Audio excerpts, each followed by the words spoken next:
शादी के पवित्र बंधन से लेकर तलाक के लिए कोर्ट की दहलीज तक गांव में किसकी बनेगी सरकार। मुखिया को लेकर क्या कहते हैं ग्रामीण।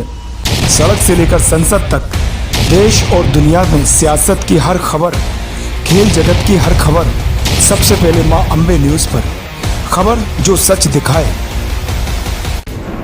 नमस्कार, मैं ऋषि बाला हूँ और मेरे जो दादा ससुर थे पूर्व मुखिया यहाँ पे रह चुके, सरकार के द्वारा उन्हें सम्मानित भी किया गया। इस समय हमारा जो पंचायत था परसौनी पंचायत, वो 30 वर्षों तक वहाँ पे मुखिया रहे। उसके बाद का जो चुनाव 32 साल के बाद हुआ तो पंचायत हमारा अलग हो गया, नवादा पंचायत हुआ, जहाँ से मैं पंचायत समिति सदस्य के रूप में चुनी गई और फिर निर्विरोध प्रखंड प्रमुख पिटकोरी बनी।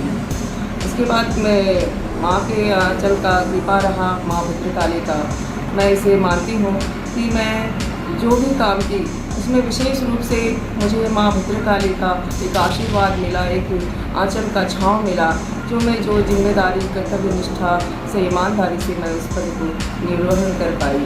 और पूरी जनता जो हमारे पूरी प्रखंडवासी के हमारे नौजवान भाई, बुद्धिजीवी, समाज सेवी, माताएँ बहनें सभी का भरपूर सहयोग समर्थन रहा कि मैं अपने 5 वर्षों के कार्यकाल को काफ़ी अच्छे तरीके से निर्वहन कर पाई और पूरी पारदर्शिता से जनता और जो प्रशासनिक व्यवस्था है उसके बीच में मैं काम कर पाई। अगर इस बार जनता आपको जिला परिषद सदस्य के लिए चुनती है तो सबसे पहले विकास का क्या मुद्दा रहेगा आपका?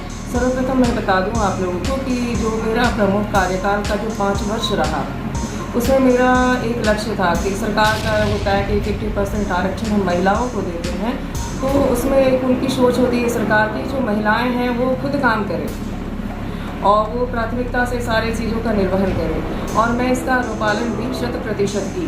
मेरा सीधा संवाद जनता से, सीधा सरोकार हमारे प्रखंडवासियों से और उनके लिए 100% मैं 24 घंटा बेटी की तरह मैं खड़ी रही और हर समस्याओं से मैं पूरी कोशिश की कि मैं उन्हें विदान दिला पाऊँ और जो यहाँ की जो आवाज़ है हमारे प्रखंडवासी की उसे मैं एडमिनिस्ट्रेशन प्रशासनिक व्यवस्था पे बुलंदी के साथ रखूँ और उस समस्याओं का समाधान मैं कर पाऊँ।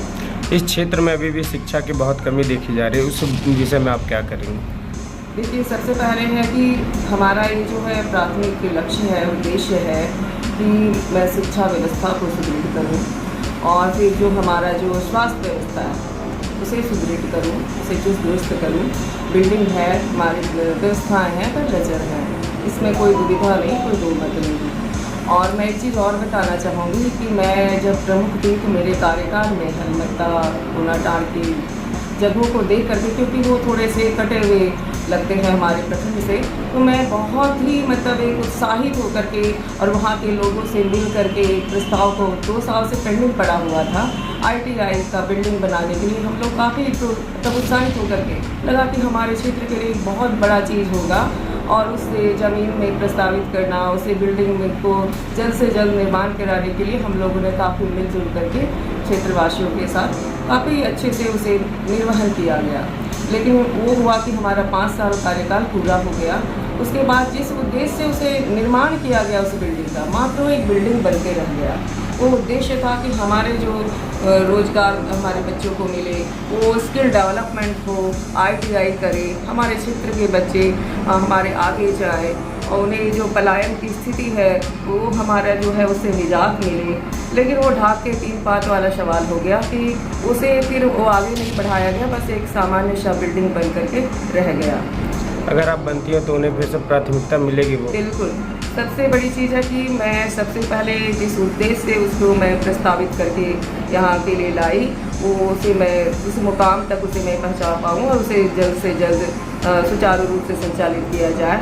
दूसरा चीज़ है नगवां ढोटवा रोड, जो है कि हमारे जो 2 पंचायत है एकदम लगता है जैसे वो कट गए हैं, विकास से कोसों दूर चले गए हैं, क्योंकि सबसे बड़ा पायदान जो होता है वो सड़क होता है। जब सड़क व्यवस्थित नहीं होगा तो हम अगर कहीं भी अगर बीमार भी हैं तो शायद समय हम नहीं पहुंच सकते हैं। और वो हमारे वहाँ पे माताएं बहनें, हमारे जो भी हमारे बुद्धिजीवी नौजवान भाई आज वो सफ़र कर रहे हैं, कितने बार वो योजना आया, पता नहीं क्या दुविधा हुई, क्यों पेंडिंग रह गया। लेकिन ये मेरे लिए प्राथमिकता है कि मैं जैसे ही आशीर्वाद मिलेगा और मैं सफल रही, विजय रही, तो प्राथमिकता के आधार पे मैं उसे सर्वप्रथम बनाने का कार्य करूँगी। अब अपने क्षेत्र की जनता से क्या अपील करना चाहेंगे? मैं ये कहना चाहती हूँ कि हमारे जो प्रखंडवासी हैं, जितने भी हमारे यहाँ के लोग हैं, कि मैं इस क्षेत्र की बेटी हूँ और यहाँ की बहू भी हूँ। बेटी होने के नाते यहाँ की जो भी समस्याएं हैं उससे मैं काफ़ी करीब से जानती हूँ, इसे रूबरू हूँ, मुझे बताने की आवश्यकता नहीं है। और रूबरू होने की वजह से मैं ये विश्वास दिलाती हूँ कि मैं पूरी जिम्मेदारी को, पूरी जवाबदेही को, पूरी ईमानदारी, पूरी कर्तव्य निष्ठा से निर्वहन करूँगी। 24 घंटे बेटी हूँ, बेटी की तरह ही खड़ी रहूँगी। आपकी समस्याओं के समाधान के लिए मेरे साथ सीधा संवाद होगा और सीधा उस समस्याओं के समाधान के लिए मैं एक बेटी की तरह तत्पर भी रहूँगी और उसमें समाधान के लिए आगे कदम से कदम बढ़ाकर चलूँगी, उसका समाधान भी करूँगी। और जो इटखोरी प्रखंड है हमारा, पूरे चतरा जिला में अव्वल दर्जे पे हो, इसका एक पूरे भारत देश में मानचित्र पे एक पटल पे इसे लाया जाए, ताकि जिसका जो मूलभूत जो पहचान है, यहाँ ये सामान्य सा इटखोरी प्रखंड नहीं है, इसका एक जो इसे मिलना चाहिए था भव्यता, वो नहीं मिल पाया। वो मेरी प्राथमिकता के आधार पे होगी, इसे मैं उस कार्य को आगे बढ़ा सकूँ। मेरा आप सबों से आग्रह है, पूरे प्रखंड वासियों से आग्रह है कि मेरा जो छाप है वो टेम्पू छाप है, ऑटो रिक्शा क्रमांक संख्या 2, और मैं आपसे विश्वास और उम्मीद रखती हूँ और विश्वास दिलाती भी हूँ कि मैं बेटी हूँ इस प्रखंड की, सारी समस्याओं से रूबरू हूँ। आप मुझे ये जिम्मेदारी निर्वहन करने का अवसर दें, अपना आशीर्वाद और भरपूर समर्थन दें। मैं 24 घंटे तत्पर रहूँगी आपकी सेवाओं के लिए, और यहाँ जो इटखोरी प्रखंड है वो सशक्त और समृद्ध हो, ये मेरा प्रमुख लक्ष्य है। और इस उद्देश्य के लिए ही मैं इस जिला परिषद सदस्य के रूप प्रत्याशी के रूप में आई हूँ, और आप लोग मुझे अपना भरपूर स्नेह, आशीर्वाद और अपना मतदान करें।